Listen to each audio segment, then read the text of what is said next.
Okay, so we've been making a lot of headway and a lot of progress, and I don't know about you, Dad, but I feel like I can see the sun coming through the clouds. I have a bit of an understanding of what's going on when I'm negotiating the selling price and how I'm going to choose to pay and all that fun stuff. Yes. Now I'm going to take us a step backwards, get us back in the rain, because unfortunately what happens to a lot of people as they go through the car buying process is they negotiate this deal, everything's straight and narrow with the salesperson, then they get in the F&I office and it's a different price.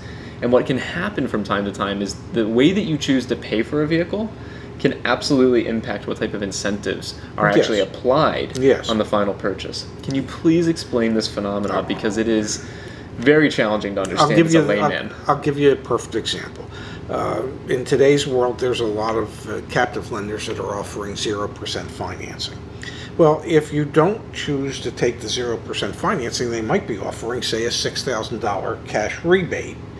And you'd have to utilize standard rates for the financing.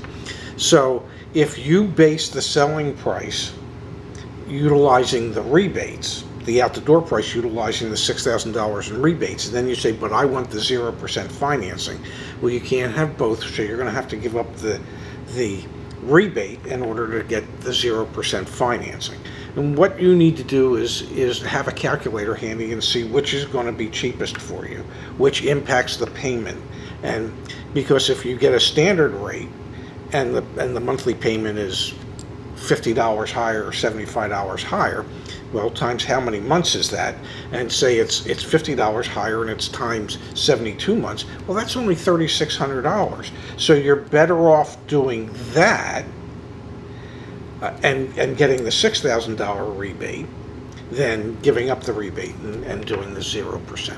Also, Zach, sometimes the rebates that are offered don't apply to the same degree on a lease as they would on a finance. Definitely. So where it might be $6,000 worth of rebates on a finance or a cash deal, it might only be a $1,500 or $3,000 rebate on a lease. Yeah. So those are just some things that you need to understand.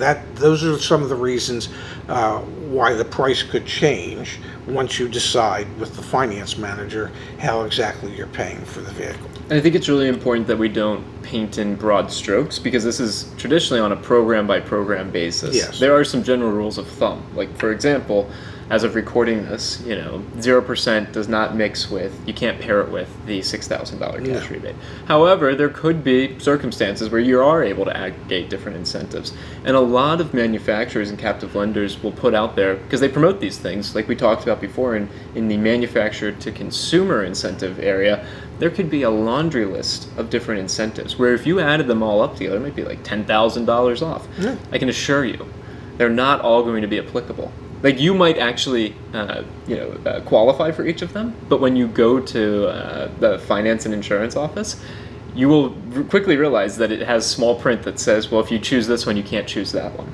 Or if you choose this one, you can't choose anything else. They're not combinable or stackable. Or Exactly. Yes. And so it's really important to have your guard up a little bit as you're having these conversations with the salesperson, and be very clear in trying to understand what is and isn't applicable. And we empathize with you greatly. I do, especially because it's so confusing. But know this going into those conversations, and you'll feel a bit more confident as you're navigating the process. Absolutely.